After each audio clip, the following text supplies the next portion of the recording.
Good morning students. ఇంతకుముందు క్లాస్లో మనం elements of climate or weather గురించి నేర్చుకున్నాం కదా. అలాగే క్లైమటోగ్రాఫ్స్ గురించి కూడా నేర్చుకోవడం జరిగింది. తర్వాత ఈరోజు క్లాస్లో ఫ్యాక్టర్స్ గురించి నేర్చుకుందాం. క్లైమేట్ని మరియు వెదర్ని ప్రభావితం చేసే వివిధ ఫ్యాక్టర్స్ గురించి నేర్చుకుందాం. వాటిలో ఈ 4 most important: latitude, land water relationship, relief, upper air circulation. ఈ 4 కూడా క్లైమేట్ని మరియు వెదర్ని ప్రభావితం చేసే ఫ్యాక్టర్స్ అన్నమాట. వీటిలో ఒక్కో దాని గురించి వివరంగా చూద్దాం. First one, latitude or distance from the equator. ఇక్కడ 0 degrees latitude equator, 0 degrees latitude equator. ఈ ఈక్వేటర్ నుంచి ఈ నార్త్ పోల్ వైపు కానీ సౌత్ పోల్ వైపు కానీ వెళ్ళే కొలది టెంపరేచర్ అనేది డిక్రీజ్ అవుతుంది. దానికి రీజన్ ఏంటి అంటే సన్ యొక్క డైరెక్ట్ రేస్ అనేవి ఈ ప్రాంతంలో పడతాయి. 0 degreesకి ఇరువైపులా డైరెక్ట్ రేస్, సన్ యొక్క డైరెక్ట్ రేస్ అనేవి పడటం వల్ల డైరెక్ట్ రేసు ఎక్కువ టెంపరేచర్ని కలిగి ఉంటాయి.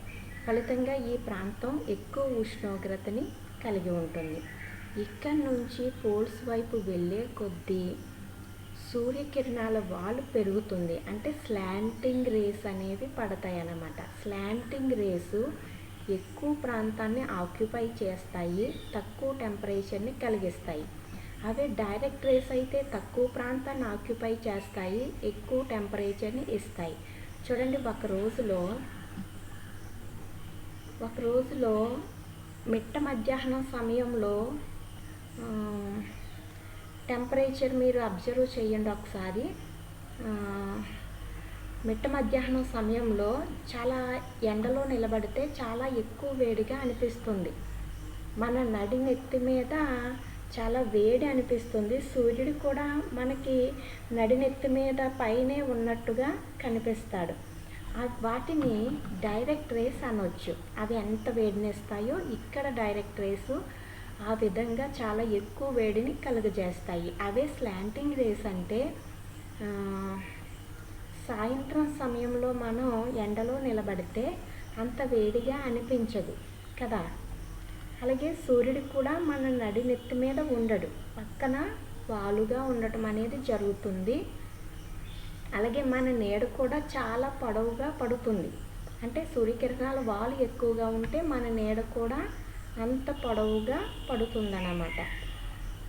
అవి ఎక్కువ ఉష్ణోగ్రతను కలిగించవు. అందుకని ఈ ఈక్వేటర్ నుంచి పోల్స్ వైపు వెళ్ళే కొద్దీ టెంపరేచర్ అనేది డిక్రీజ్ అవుతుంది. అంటే ఈ ప్రాంతాల యొక్క ఇంటెన్సిటీ ఆఫ్ టెంపరేచర్ అనేది లాటిట్యూడ్స్ని బట్టి మారిపోతుంది. ఇక్కడ 0 degrees నుంచి దగ్గరలో ఉండేవన్నింటినీ లో లాటిట్యూడ్స్ అంటారు.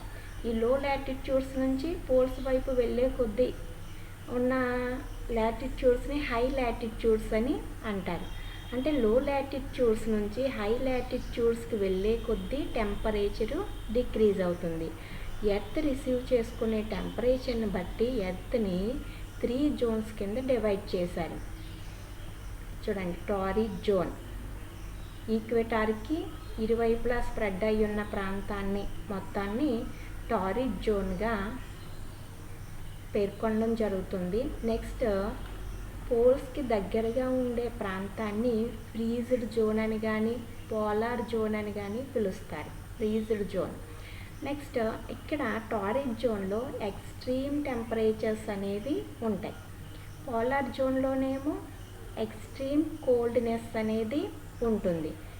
ఈ 2 ఎక్స్ట్రీమ్స్కి మధ్యలో స్ప్రెడ్ అయి ఉన్న జోన్ని టెంపరేట్ జోన్ అని అంటారు.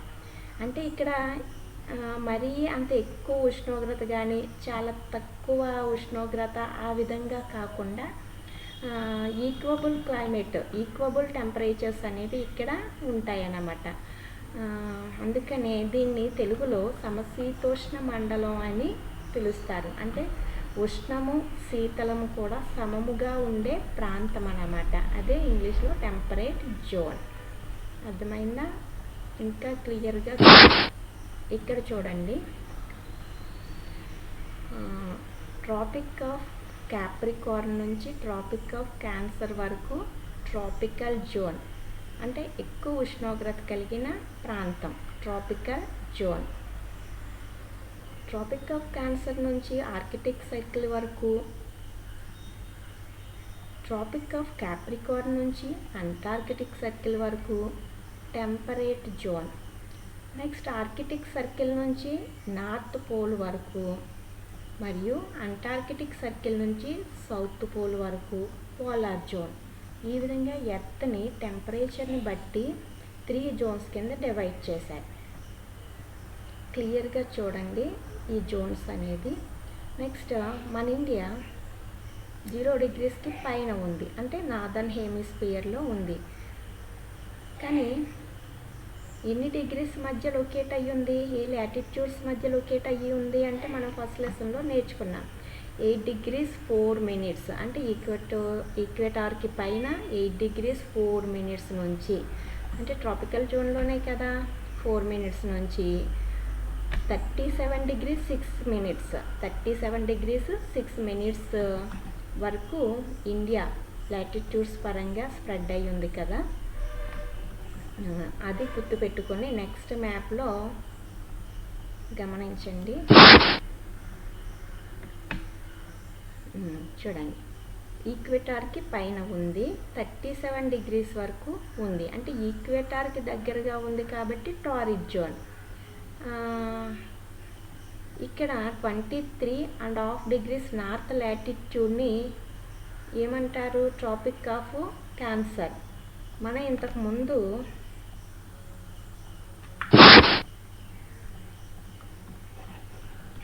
ఈ పిక్చర్లో చూడండి, ట్రాపిక్ ఆఫ్ క్యాన్సర్కి పైన టెంపరేట్ జోన్, ట్రాపిక్ ఆఫ్ క్యాన్సర్కి దిగువన టారిడ్ జోన్ కదా.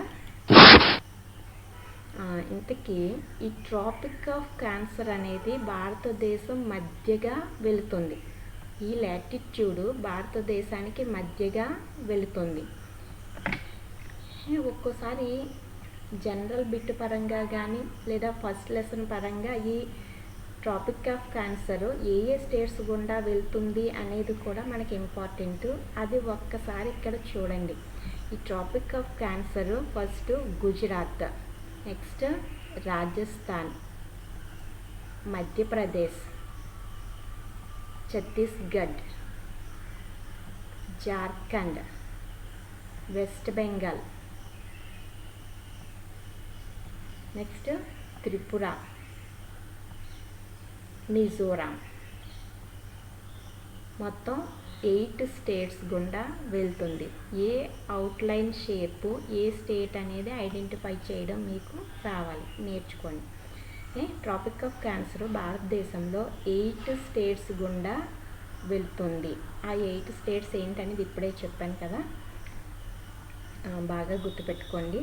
ఇంతకీ ట్రాపిక్ ఆఫ్ క్యాన్సర్కి పైనేమో టెంపరేట్ జోన్ అని చెప్పుకున్నాం, ట్రాపిక్ ఆఫ్ క్యాన్సర్కి దిగువన టారిడ్ జోన్. అంటే భారతదేశం ఎన్ని జోన్స్లో స్ప్రెడ్ అయ్యి ఉన్నట్టు, 2 జోన్స్. దీని కింద ఉన్నది టారిడ్ జోన్, పైన టెంపరేట్ జోన్. టారిడ్ జోన్లో టెంపరేచర్స్ ఎక్కువ అని చెప్పుకున్నాం కదా, కాబట్టి సదర్న్ ఇండియాలో ఎక్కువ ఉష్ణోగ్రతలు రికార్డ్ అవుతాయి నార్దర్న్ ఇండియా కంటే కూడా. అంటే నార్దర్న్ ఇండియాలో ఒక టైప్ ఆఫ్ క్లైమేట్ ఉంటే సదర్న్ ఇండియాలో ఒక టైప్ ఆఫ్ క్లైమేట్ ఉండటానికి అవకాశం ఉంది. ఓకేనా. Next land water relationship. Second factor land water relationship. ఒక ల్యాండ్కి పక్కన వాటర్ మాస్ ఉండటాన్ని బట్టి ఆ ప్రాంతం యొక్క వెదర్ కానీ క్లైమేట్ కానీ మారిపోతూ ఉంటుందన్నమాట. ఎందుకంటే ఈ ల్యాండ్ మాస్ మీద ఈ వాటర్ మాస్ యొక్క ప్రభావం అనేది ఉంటుంది. ఇంకో ముఖ్యమైన విషయం ఏంటి అంటే ల్యాండ్ వాటర్ రెండూ కూడా వేడెక్కడం చల్లబడడంలో స్మాల్ డిఫరెన్స్ అనేది ఉంది. అదేంటి అంటే ల్యాండ్ త్వరగా వేడెక్కుతుంది, ఉష్ణోగ్రతకి త్వరగా వేడెక్కుతుంది, అట్ ది సేమ్ టైం త్వరగా చల్లారిపోతుంది కూడా. కానీ వాటర్ మాస్ చాలా నిదానంగా వేడెక్కుతుంది, అంతే నిదానంగా చల్లారుతుంది. ఈ స్మాల్ డిఫరెన్స్ వల్ల ఏమవుతుంది అంటే సముద్రం మీద నుంచి భూమి మీద నుంచి సముద్రం మీదకి పవనాలు వీయడం అనేది జరుగుతుంది. ఈ స్మాల్ డిఫరెన్స్ వల్ల వేడెక్కడం చల్లారడంలో ఉన్న స్మాల్ డిఫరెన్స్ వల్ల భూమి మీద నుంచి సముద్రం మీదకి, సముద్రం మీద నుంచి భూమి మీదకి పవనాలు అనేవి వీస్తాయి. వాటిని బ్రీజెస్ అని అంటారు. ఇప్పుడు చూడండి, డే టైము సూర్యుడు ఉన్న టైంలో సూర్యుడి నుంచి ఉష్ణోగ్రత అనేది వస్తూ ఉంటుంది కాబట్టి ఆ ఉష్ణోగ్రతకి భూమి వేడెక్కుతూ ఉంటుంది, త్వరగా వేడెక్కుతుంది కాబట్టి భూభాగం త్వరగా వేడెక్కిపోతుంది. కానీ దీని పక్కనే ఉన్న సముద్ర భాగం మాత్రం అంత త్వరగా వేడెక్కదు, నిదానంగా వేడెక్కుతుందన్నమాట. అప్పుడు భూమి త్వరగా వేడెక్కిపోవడం వల్ల సూర్యుడు ఎదురుగా ఉన్నంతసేపు ఉష్ణోగ్రతని గ్రహిస్తూ త్వరగా వేడెక్కడం వల్ల ఏమవుతుంది, ఇక్కడ అట్మాస్ఫియర్ అంతా కూడా వేడిగా అయిపోతుంది. వేడిగా అయిపోయి ఆ అట్మాస్ఫియర్లో వివిధ గ్యాసెస్ ఉంటాయి, గ్యాసెస్లో మళ్ళీ అణువులు ఉంటాయి. ఆ అణువులన్నీ కూడా ఎక్స్పాండ్ అవుతాయి అన్నమాట. తేలిక అవడం, ఎక్స్పాండ్ అవడం, వాతావరణం యొక్క పై పొరలకి వెళ్ళిపోవడం అనేది జరుగుతుంది. అంటే బాగా వేడిగా అయిపోవడం వల్ల ఈ ప్రాంతం వేడిగా అయినప్పుడు అక్కడున్న గాలి వాతావరణ పై పొరలకి వెళ్ళిపోతుంది, వేడి గాలి.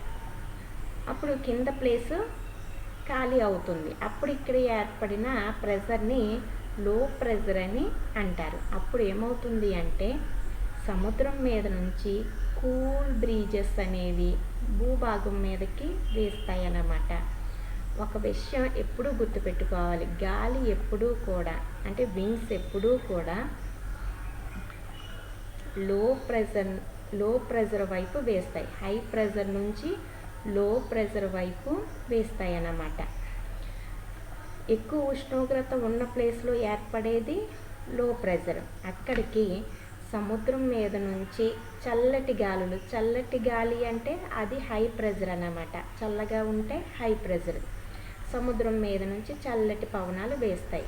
దానితో ఈ భూభాగం మరీ వేడిగా ఉండదన్నమాట, బాగా వేడిగా అనిపించదు, చల్లగానే అనిపిస్తుంది. అంటే ఆ విధంగా సముద్రం భూమి యొక్క ఉష్ణోగ్రతని నియంత్రిస్తుంది. నెక్స్ట్ నైట్ టైం చూడండి. నైట్ టైము సూర్యుడు ఉండడు కాబట్టి భూమికి ఉష్ణోగ్రత రాదు, ఫలితంగా భూమి చల్లబడిపోతుంది. అది కూడా చాలా త్వరగా చల్లబడిపోతుంది. చల్లబడిపోయినప్పుడు బాగా చల్లగా అయిపోకుండా ఏం జరుగుతుంది అంటే, కానీ సముద్ర భాగం త్వరగా చల్లారదు కదా, అక్కడ వేడిగానే ఉంటుంది. వేడిగా ఉన్నప్పుడు అక్కడ వేడి పవనాలు వాతావరణ పై పొరలకి వెళ్తాయి. అప్పుడు ఇక్కడ నుంచి చల్లటి గాలి, భూమి మీద నుంచి చల్లటి పవనాలు సముద్రం మీదకి వేస్తాయి అన్నమాట. అందుకని కన్ఫ్యూజ్ అవ్వకండి. ఈ వామ్ ఎయిర్ అనేది ఇక్కడ వాతావరణ పై పొరలకి వెళ్ళడం జరుగుతుంది, పైకి వెళ్తుంది. ఈ పైకి వెళ్ళిన వామ్ ఎయిర్ ఇక్కడ మాత్రమే ఉండిపోదు, సముద్రం మీద మాత్రమే ఉండిపోదు, ఇటు అంతా స్ప్రెడ్ అవుతుంది.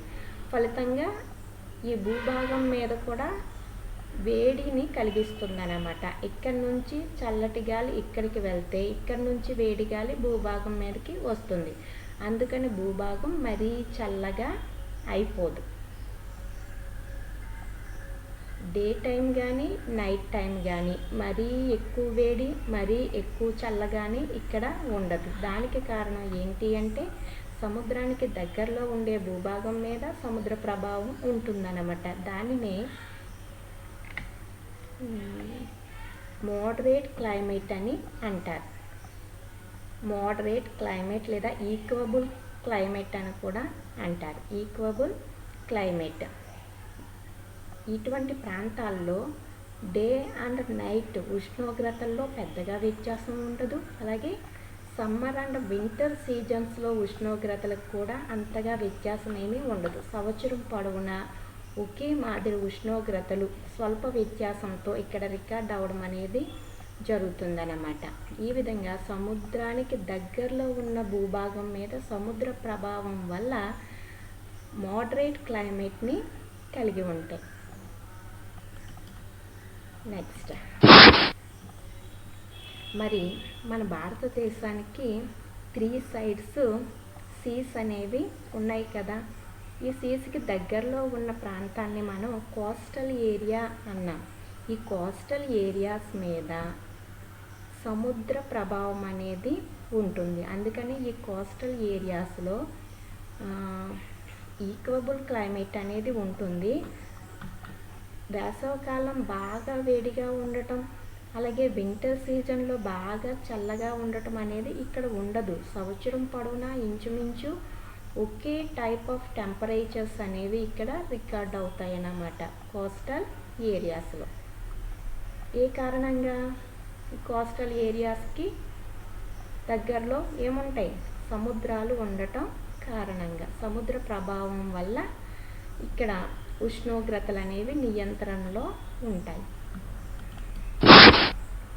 నెక్స్ట్, జనరల్గా అట్మాస్ఫియర్ వేడిగా అవడం అనేది డైరెక్ట్గా సూర్యుని నుంచి వచ్చే కిరణాల వలన కాదు, సన్ రేస్ వలన కాదు.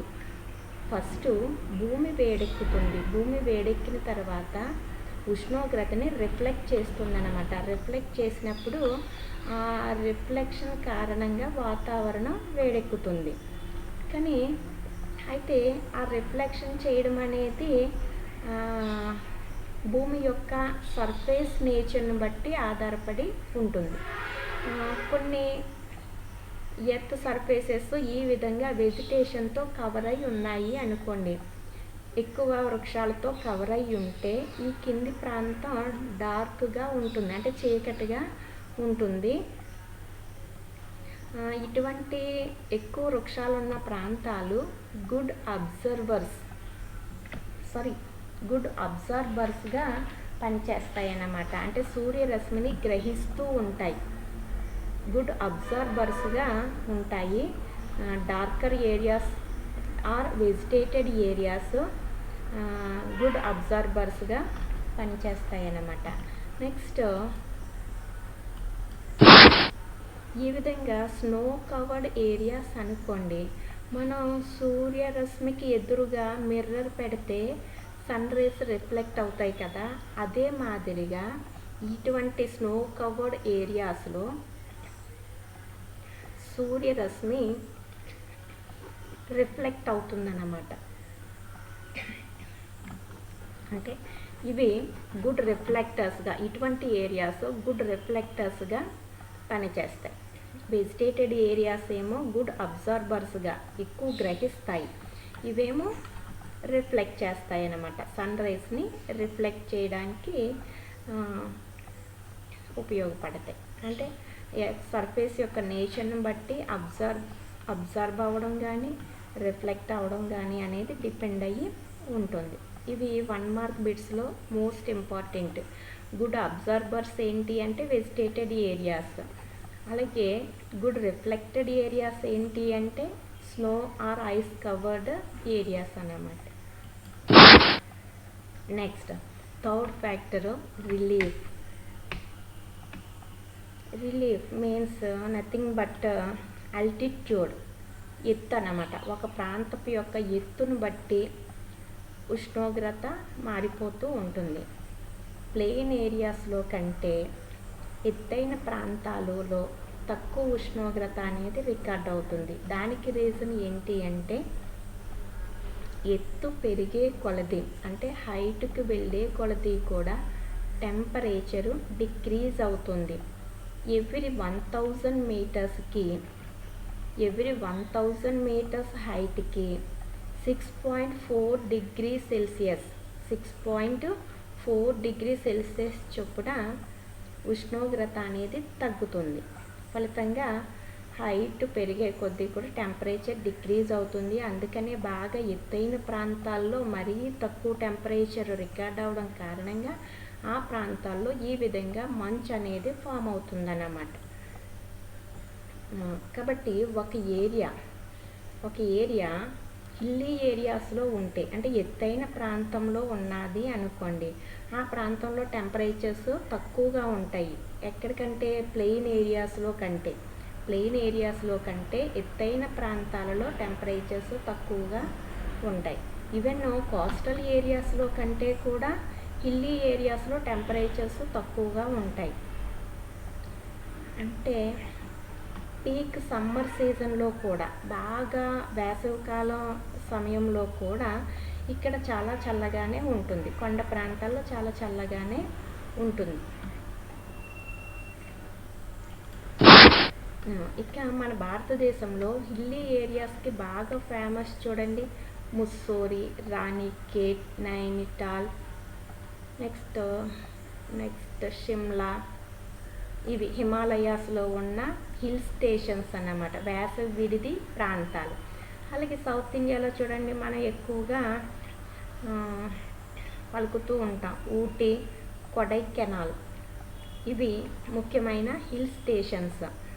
ఈ హిల్ స్టేషన్స్లో పీక్ సమ్మర్ డేస్లో కూడా ఇక్కడ చాలా చల్లగా ఉంటుంది ఈ ప్రాంతాలు. అందుకనే చాలామంది, అంటే బాగా ధనవంతులు ఏం చేస్తారు అంటే, వేసవి తాపం నుంచి తప్పించుకోవడానికి వేసవికాలం అన్ని రోజులు కూడా ఈ హిల్ స్టేషన్స్కి వచ్చేసి నివసిస్తూ ఉంటారన్నమాట. ఇవి భారతదేశంలోని ముఖ్యమైన హిల్ స్టేషన్స్. మరొకసారి చూడండి, ఇంపార్టెంట్ ఏంటి అంటే షిమ్లా, ముస్సోరీ, రాణిఖేట్, నైనిటాల్, అలాగే ఊటీ మరియు కొడైకెనాల్. ఇవి hill stations, important hill stations. Next fourth factor upper atmospheric circulation. ఇది కొంచెం క్లియర్గా వినండి. ఈక్వటోరియల్ రీజియన్లో లో ప్రెజర్ బెల్ట్ అనేది ఏర్పడుతుంది. లో ప్రెజర్ అంటే అల్పపీడన ప్రాంతం, బాగా ఎక్కువ ఉష్ణోగ్రతను రిసీవ్ చేసుకునే ప్రాంతాల్లో లో ప్రెజర్ అనేది ఫామ్ అవుతుంది. అయితే ఎప్పుడూ కూడా లో ప్రెజర్ బెల్ట్కి ఇరువైపులా హై ప్రెజర్ బెల్ట్స్ అనేవి ఉంటాయన్నమాట. అదేవిధంగా ఈ ఈక్వటోరియల్ లో ప్రెజర్ బెల్ట్కి ఇరువైపులా sub tropical high pressure belts అనేవి ఉన్నాయి. అయితే భారతదేశం నార్దర్న్ హెమిస్ఫియర్లో, ఈక్వేటార్కి పైన ఉంది కాబట్టి నార్దర్న్ హెమిస్ఫియర్లో ఉంది. ఇప్పుడు జనరల్గా ఈ sub tropical high pressure belt నుంచి విండ్స్ ఎప్పుడూ కూడా హై ప్రెజర్ నుంచి లో ప్రెజర్ వైపు వేస్తాయి కదా. అదేవిధంగా ఈ హై ప్రెజర్ నుంచి విండ్స్ అనేవి లో ప్రెజర్ వైపు వీస్తూ ఉంటాయి. ఈ విధంగా sub tropical high pressure belt నుంచి ఈక్వటోరియల్ లో ప్రెజర్ బెల్ట్ వైపు వీచే పవనాల్ని ట్రేడ్ విండ్స్ అని అంటారు. ట్రేడ్ విండ్స్ అంటే ట్రేడ్ మీన్స్ ట్రాక్ అని అర్థం అన్నమాట. ట్రేడ్ అనేది జర్మన్ పదం, దాని యొక్క మీనింగ్ ట్రాక్ అని అర్థం. అంటే ఎప్పుడు ఒకే డైరెక్షన్లో సంవత్సరం పొడవునా ఈ విండ్స్ అనేవి వీస్తూ ఉంటాయి. వీటిని ట్రేడ్ విండ్స్ అని అంటారు. ఇవి వెస్ట్ వైపు వేస్తాయి, కానీ ఇవి స్టార్ట్ అయ్యే డైరెక్షన్ ఏంటి అంటే నార్త్ ఈస్ట్ డైరెక్షన్. అందుకే వీటిని నార్త్ ఈస్ట్ ట్రేడ్ విండ్స్ అని కూడా అంటారు. North east trade winds. అయితే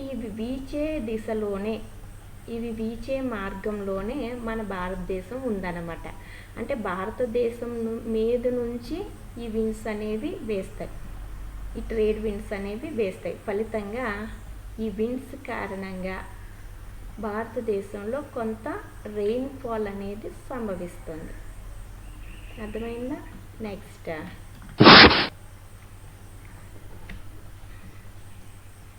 ఎయిర్ సర్క్యులేషన్స్ భాగంగానే జెట్ స్ట్రీమ్స్ గురించి కూడా మనం తెలుసుకోవాలి. ఇక్కడ 2 టైప్స్ ఆఫ్ జెట్ స్ట్రీమ్స్ ఉంటాయి. మన India sub tropical jet streams వీచే మార్గంలో ఉంది కాబట్టి వీటిని గురించి మనం నేర్చుకోవాలి. ఎర్త్ యొక్క సర్ఫేస్కి 12,000 మీటర్స్ హైట్లో 25 డిగ్రీస్ నార్త్ లాటిట్యూడ్ వద్ద ఈ జెట్ స్ట్రీమ్స్ అనేవి సబ్ ట్రాపికల్ జెట్ స్ట్రీమ్స్ అనేవి ఫామ్ అవుతాయి. ఇవి చాలా హైట్లో అంటే 12,000 మీటర్స్ హైట్లో చాలా వేగంగా వేస్తాయి అన్నమాట. చాలా వేగంగా వీచే చల్లని గాలిలు అన్నమాట. ఇవి చాలా నేరో బెల్ట్లో ఇక్కడ చూపించిన విధంగానే ఒక ఇరుకైన మార్గంలో నేరో బెల్ట్లో ఇవి వీస్తూ ఉంటాయి. ఇవి వీచే మార్గంలో మన భారతదేశం కూడా ఉంది. ఫలితంగా మన భారతదేశం మీద నుంచి కూడా ఇవి వీస్తూ ఉంటాయి. ఇవి కోల్డ్ విండ్స్ కాబట్టి ఈ విండ్స్ వీచే మార్గంలో నైబరింగ్ ప్లేసెస్ యొక్క క్లైమేట్ అనేది ఏ విధంగా ఉంటుంది? చల్లబడుతుంది అన్నమాట. నైబరింగ్ ప్లేసెస్ యొక్క క్లైమేట్ చల్లగా అవుతుంది. నెక్స్ట్ మన భారతదేశం మీదకి ఇవి వీస్తూ ఉంటాయి. ఒకవేళ అప్పటికే ఇవి వీచే మార్గంలో క్లౌడ్స్ ఫామ్ అయ్యి ఉంటే ఆ ప్రాంతాల్లో వర్షం అనేది సంభవిస్తుంది. క్లౌడ్స్ ఫామ్ అయ్యి ఉన్నప్పుడు చల్లటి గాలి వీస్తే వర్షంగా మారడం అనేది జరుగుతుంది. సేమ్ ఇక్కడ కూడా ఇవి వీచే సమయానికి క్లౌడ్స్ అనేవి ఉంటే ఈ ప్రాంతంలో వర్షాన్ని ఇవ్వడం అనేది జరుగుతుంది. ఈ జెట్ స్ట్రీమ్స్ బాగా గుర్తుపెట్టుకోండి. జెట్ స్ట్రీమ్స్ అనేవి ఎక్కడ ఫామ్ అవుతాయి అంటే 25 డిగ్రీస్ నార్త్ లాటిట్యూడ్ వద్ద ఇవి ఫామ్ అవుతాయి. చాలా వేగంగా వేస్తాయి. ఎంత వేగము అంటే సమ్మర్ సీజన్లో 110 కిలోమీటర్స్ పర్ అవర్, అలాగే వింటర్ సీజన్లో 184 kilometres per hour 184 kilometres per hour చొప్పున ఇవి వీయడం అనేది జరుగుతుంది. చాలా వేగంగా వీస్తాయి.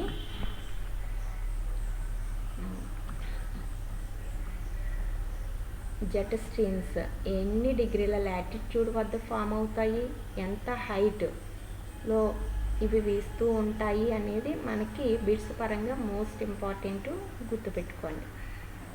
ఓకేనా? ఇవి అప్పర్ ఎయిర్ సర్క్యులేషన్స్ గురించి. ఈ 4 ఫ్యాక్టర్స్ కూడా ఒక ప్రాంతపు యొక్క వెదర్ని కానీ క్లైమేట్ని కానీ ప్రభావితం చేస్తాయి. అయితే క్లైమేట్ కానీ వెదర్ కానీ ముఖ్యంగా టెంపరేచర్ రెయిన్ఫాల్ మీదే డిపెండ్ అయ్యి ఉంది. టెంపరేచర్ రెయిన్ఫాల్ని బట్టి మిగతా ఎలిమెంట్స్ అన్నీ కూడా మారిపోతూ ఉంటాయన్నమాట. అర్థమైందా? సో ఇవి ఫ్యాక్టర్స్ గురించి ఈరోజు మనం చెప్పుకున్న అంశాలు. Okay, thank you my dear students.